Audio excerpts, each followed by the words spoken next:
हमर छत्तीसगढ़ आप देख रहे हैं और आपके साथ मैं हूं पुनीत। खबरों की शुरुआत करेंगे। विधानसभा में मुख्यमंत्री भूपेश बघेल ने आज अपनी बात रखी है, बयान दिया है। उन्होंने कहा है सामान्य बजट पर चर्चा के दौरान सदन में सीएम ने बात कही है, नान डायरी में जिनके नाम हैं उनके खिलाफ जांच होगी, ये उन्होंने साफ कर दिया।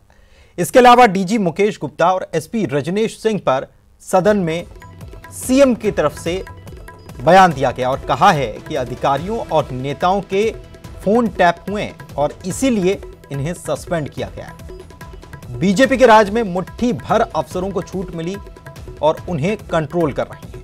कार्रवाई पर पूर्व गृह मंत्री ननकीराम कंवर ने हमें बधाई दी है। ये सारी बातें भूपेश बघेल ने कही हैं। नान घोटाले पर उन्होंने कहा कि इस पूरे मामले की जांच तो पहले ही बीजेपी की सरकार जो थी पहले उसी ने शुरू करवाई थी, हम तो उस जांच को आगे बढ़ाने का काम कर रहे हैं। तो नान की डायरी में जिनके नाम हैं उन पर हम कार्रवाई तो करेंगे, दोषियों को बख्शा नहीं जाएगा। अधिकारियों और नेताओं के फोन टैप हुए हैं, इसीलिए 2 आईपीएस मुकेश गुप्ता और रजनेश सिंह को सस्पेंड किया है, इसलिए सस्पेंड किया। यह बात उन्होंने आज सदन में कही है। विधानसभा में मुख्यमंत्री भूपेश बघेल ने बयान दिया है। सामान्य बजट पर चर्चा चल रही थी, इसी दौरान उन्होंने बात रखी है, नान डायरी में जिनके नाम हैं उनके खिलाफ जांच होगी और सस्पेंड क्यों किया है यह भी उन्होंने बताया। और यह कहा कि हम तो केवल मामले की जांच को आगे बढ़ाने का काम कर रहे हैं। ये मामले की जांच तो तत्कालीन बीजेपी सरकार ने ही शुरू कराई थी और हम जो कार्रवाई कर रहे हैं इस पर पूर्व गृह मंत्री ननकीराम कंवर जो हैं उन्होंने हमें बधाई भी दी है।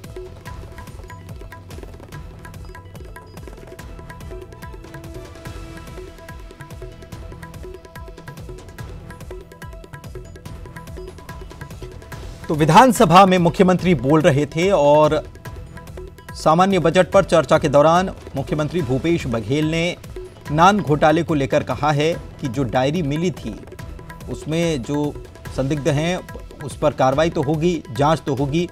और बीजेपी के शासनकाल में केवल मुट्ठी भर अफसरों को छूट मिली हुई थी, उनको हम कंट्रोल करने का काम कर रहे हैं, ये उन्होंने कहा। सुरेंद्र हमारे सहयोगी हमारे साथ जुड़ चुके हैं, उनसे बात करते हैं। सुरेंद्र, विधानसभा में विपक्ष ने तेवर दिखाए तो मुख्यमंत्री ने जिस तरीके से आज अपनी बात रखी है विधानसभा में, उन्होंने भी अपने तेवर साफ कर दिए और बता दिया है कि आने वाले वक्त में भी कार्रवाई जारी रहेगी और दोषियों को किसी भी हाल में बख्शा नहीं जाएगा। हमने तो केवल, उन्होंने शायद ये तंज कसा है कि कार्रवाई तो आपने शुरू करवाई थी, हम तो उसको आगे बढ़ाने का ही काम कर रहे हैं बस।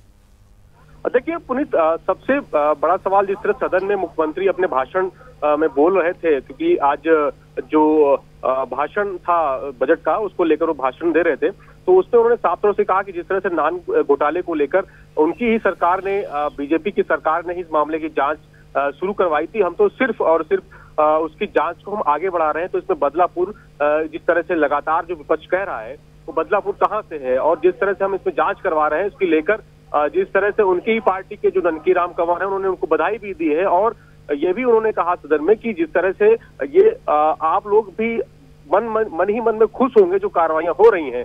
तो और ये बात कहना, जिस तरह से उन्होंने साफ तौर से कहा है कि जिस तरह से विपक्ष लगातार हमलावर कह रहा है कि बदलापुर की राजनीति को लेकर, उसको लेकर आज जिस तरह से जवाब दिया है मुख्यमंत्री ने, तो उसको देखते हुए जिस आज सदन में ये जब मुख्यमंत्री बोल रहे तो जो सदन में जो विपक्ष के नेता थे वो शांत होकर सुन रहे थे। और दूसरा पुनीत, सबसे बड़ी खबर ये है कि जिस तरह से जो झीरम घाटी की लेकर एसआईटी के जो गठन किया गया था उसको लेकर एसआईटी ने जो जांच जो समिति बनाई गई है उसको उन्होंने पत्र लिखा था एनआईए को कि वो दस्तावेज देने के लिए, उसको अभी जिस तरह से मुख्यमंत्री ने जानकारी दी है कि वो दस्तावेज देने से एनआईए ने मना कर दिया है और उसका हवाला ये दिया है कि हम इस पूरे मामले में अभी कई लोगों से पूछताछ करेंगे, तो इसलिए हम आपको इस दस्तावेज उपलब्ध नहीं करा सकते। तो एक बात जो है, इसको हम कहें कि झीरम घाटी को लेकर जो एसआईटी और जो जांच कराना सरकार चाह रही थी उसमें एक रोक लगेगी, क्योंकि जो एसआईटी गठन करके और इसमें एनआईए को पत्र लिखा था उसको मना कर दिया है।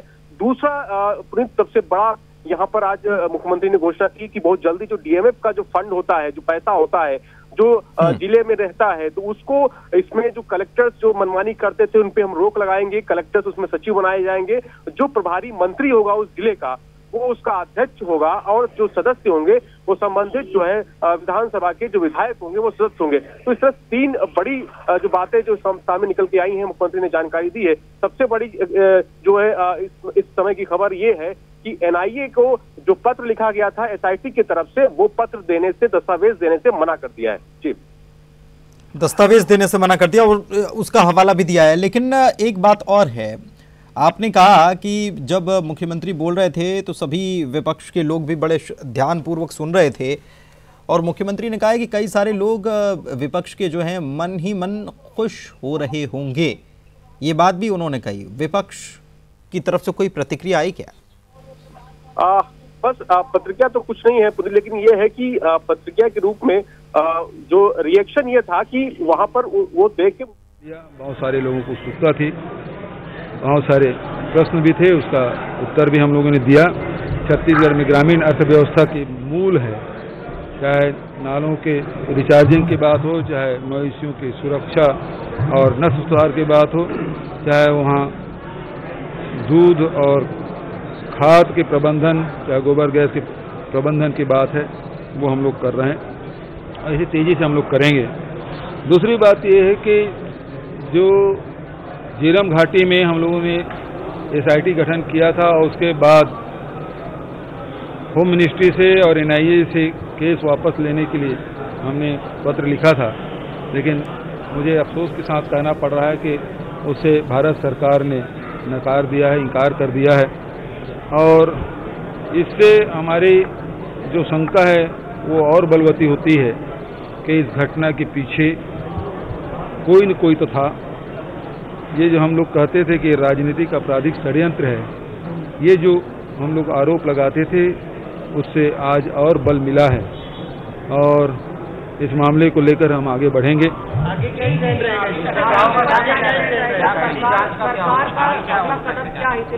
भारत सरकार ने यदि इनकार कर दिया तो न्यायालय के दरवाजे तो खुले हैं, हम न्यायालय जाएंगे, न्यायालय से मांग करेंगे।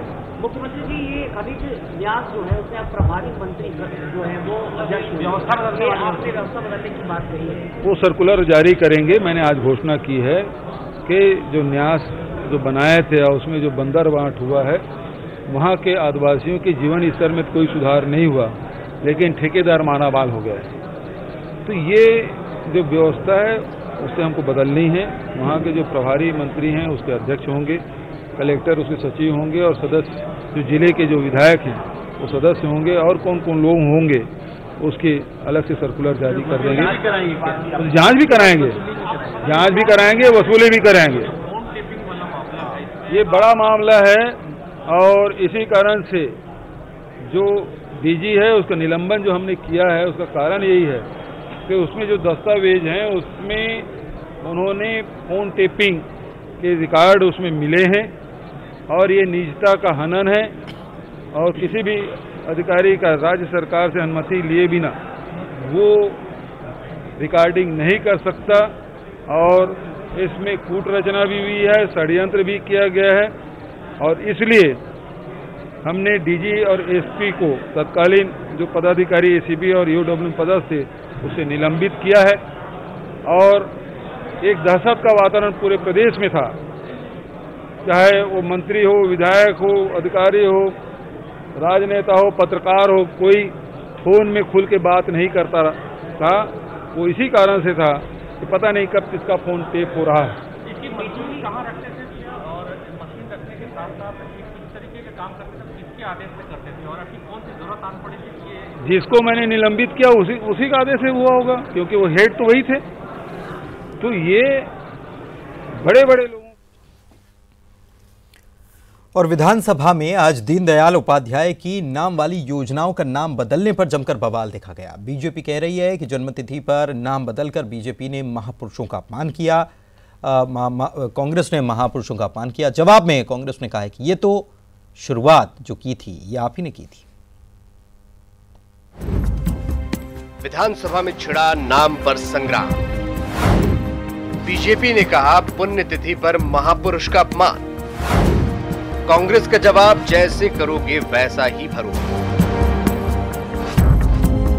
बजट सत्र के तीसरे दिन विधानसभा में नाम पर संग्राम छिड़ा रहा। बीजेपी ने पंडित दीनदयाल उपाध्याय के नाम वाली 5 योजनाओं का नाम बदले जाने पर बवाल किया। बीजेपी की तरफ से सदन में कार्य स्थगन प्रस्ताव पेश करते हुए चर्चा की मांग की गई। उसका आरोप है कि पंडित दीनदयाल उपाध्याय की पुण्यतिथि 11 फरवरी को योजनाओं का नाम बदलकर न सिर्फ सरकार ने महापुरुष दीनदयाल उपाध्याय का अपमान किया, बल्कि उसकी ये कार्रवाई भी बदले की भावना से प्रेरित है। तो सिर्फ और सिर्फ संकीर्णता है और कुछ नहीं। राजनीतिक संकीर्णता है, सोच की संकीर्णता है। मैंने विधानसभा में भी कहा कि महापुरुष किसी दल के नहीं होते।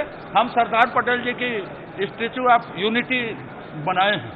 हमारी योजनाएं अम्बेडकर के नाम पर थी।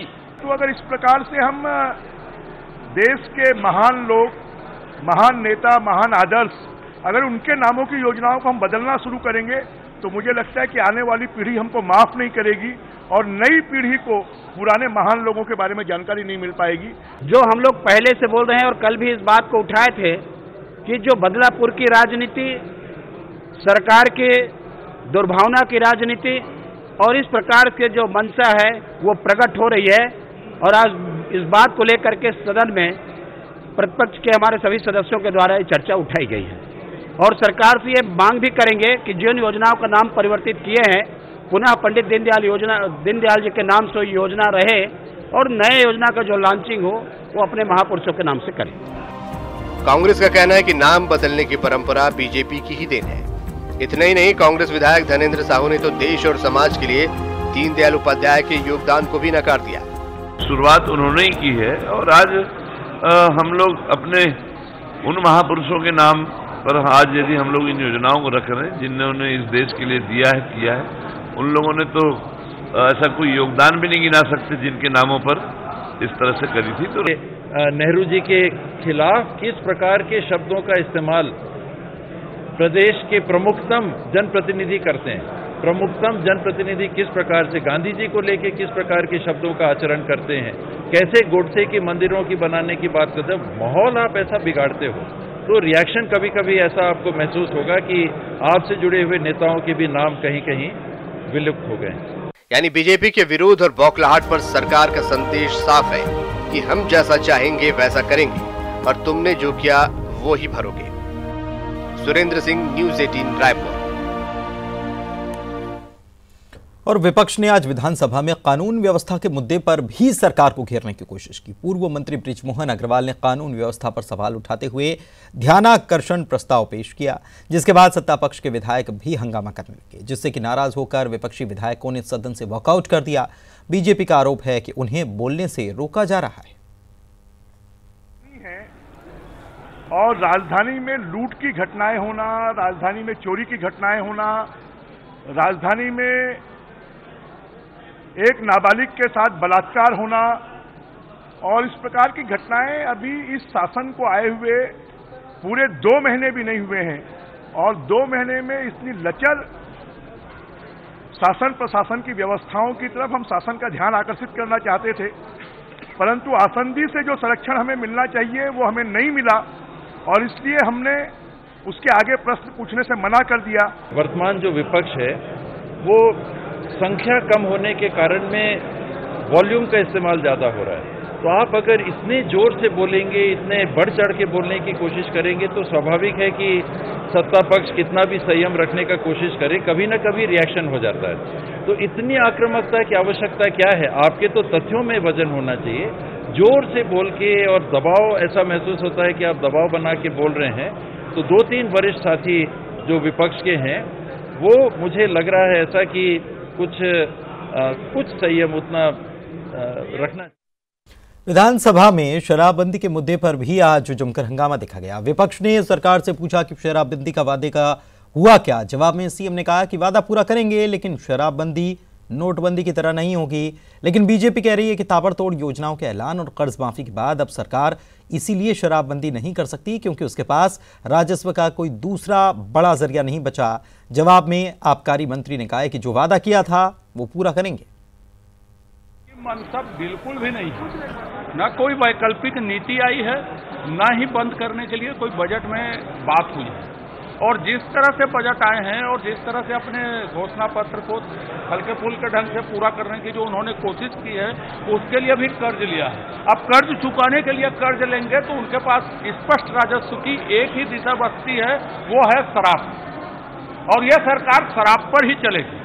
बाकी सब समय टाल रहे हैं कि साहब आज अध्ययन दल बनाएंगे, कल बनाएंगे, परसों बनाएंगे, नरसों बनाएंगे।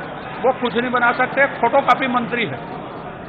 वो वैसे ही बोलेगा जो माननीय मुख्यमंत्री जी ने कहा है। तो फोटोकॉपी मंत्री जी से ज्यादा अपेक्षा नहीं है।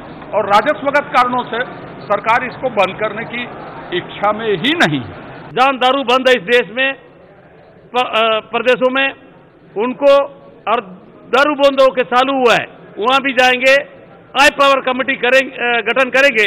उसके बाद हम उस राय लेंगे। कांग्रेस पार्टी जब भी कोई भी घोषणा करता है उसको पूरा करता है।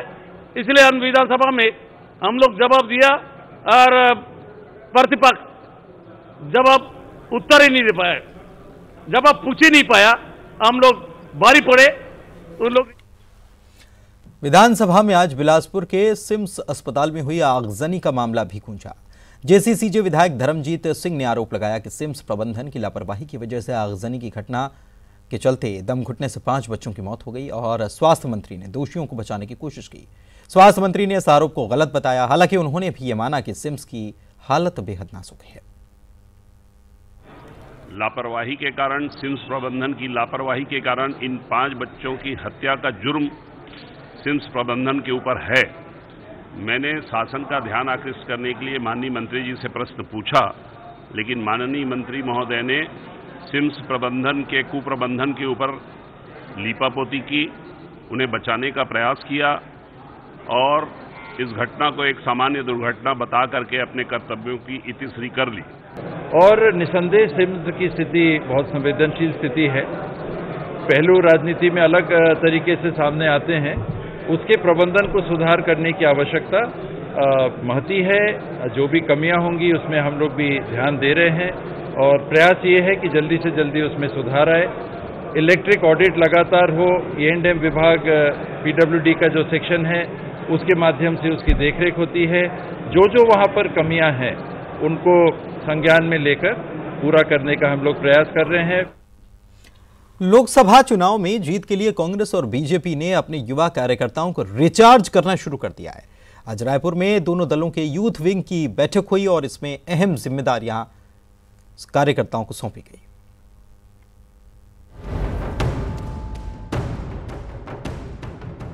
रायपुर के कुशाभाऊ ठाकरे ऑडिटोरियम में बैठे ये भारतीय जनता युवा मोर्चा के पदाधिकारी हैं, जिन्हें प्रदेश बीजेपी के दिग्गज नेताओं ने लोकसभा चुनाव की रणनीति समझाई।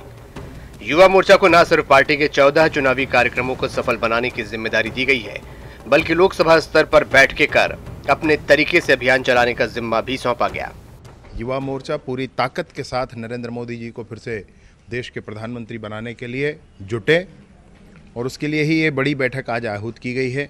आने वाले समय में कि हम यहाँ छत्तीसगढ़ में भारतीय जनता युवा मोर्चा का पूरा उपयोग करते हुए अधिकतम सीट हम जीत करके आए। वहीं राजीव भवन में कांग्रेस नेता शैलेश नितिन त्रिवेदी ने यूथ कांग्रेस के पदाधिकारियों के साथ अहम बैठक की। इस बैठक में यूथ कांग्रेस के राज्य भर के पदाधिकारी पहुंचे थे, जिन्हें 16 फरवरी से शुरू हो रहे संकल्प शिविर को सफल बनाने की जिम्मेदारी सौंपी गई है। अब कांग्रेस की तरह ही 307 ब्लॉक में यूथ कांग्रेस के संगठन को नई मजबूती देने की कोशिश हो रही है, जिसका फायदा लोकसभा चुनाव में मिल सके। साथ साथ 307 ब्लॉक बनाए गए हैं कांग्रेस संगठन में, तो युवक कांग्रेस के संगठन को भी विधानसभा के अंतर्गत ब्लॉकवार भी आगे स्वरूप दिया जा रहा है। विधानसभा चुनाव में कांग्रेस की जीत के पीछे यूथ कांग्रेस और NSUI की मेहनत को भी बड़ी वजह माना जाता है। यही वजह है कि दोनों पार्टियां ज्यादा से ज्यादा युवाओं को मैदान में उतारकर लोकसभा का लक्ष्य हासिल करना चाहती हैं। ममता लांजेवार के साथ देवव्रत भगत, न्यूज़ 18 रायपुर। भारतीय जनता पार्टी ने आज मेरा परिवार भारतीय जनता पार्टी का परिवार अभियान की शुरुआत की है। इसी के तहत अन्य भारतीय जनता पार्टी के नेताओं के साथ साथ भाजपा के राष्ट्रीय महासचिव राज्यसभा सांसद सरोज पांडे ने भी अपने निवास पर झंडा फहराया। मौके पर दुर्ग महापौर चंद्रिका चंद्राकर, पूर्व विधायक सावलाराम डहरे समेत भाजपा के सैकड़ों कार्यकर्ता पदाधिकारी थे। सरोज पांडे ने राष्ट्रीय नेतृत्व में चलाए जा रहे अभियान को हर कार्यकर्ताओं को अपनाने के लिए कहा।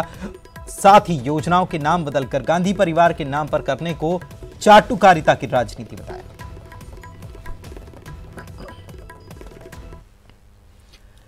और मध्य प्रदेश के उमरिया से एक बड़ी खबर आपको इस वक्त बता दें। बीजेपी नेता की पीट पीट कर हत्या कर दी गई। आपसी रंजिश में भगवान दास साहू की हत्या की गई है।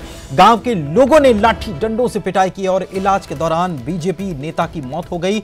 अब मामले में पुलिस ने 3 आरोपियों को गिरफ्तार भी कर लिया है। चंदिया पुलिस पूरे मामले की जांच में जुटी हुई है और कोड़िया गांव की यह घटना बताई जा रही है और बताया यह जा रहा है कि आपसी रंजिश में इस वारदात को अंजाम दिया गया। भगवान दास साहू नाम था बीजेपी नेता का। पीट पीट कर हत्या कर दी। गांव के लोगों ने लाठी डंडों से पिटाई कर दी। इलाज के दौरान बीजेपी नेता ने दम तोड़ दिया। पुलिस ने 3 लोगों को गिरफ्तार किया। और इसी के साथ हमारे छत्तीसगढ़ के बुलेटिन में फिलहाल इतना ही। एक छोटा सा ब्रेक के उस पार भी खबरों का सफर जारी है।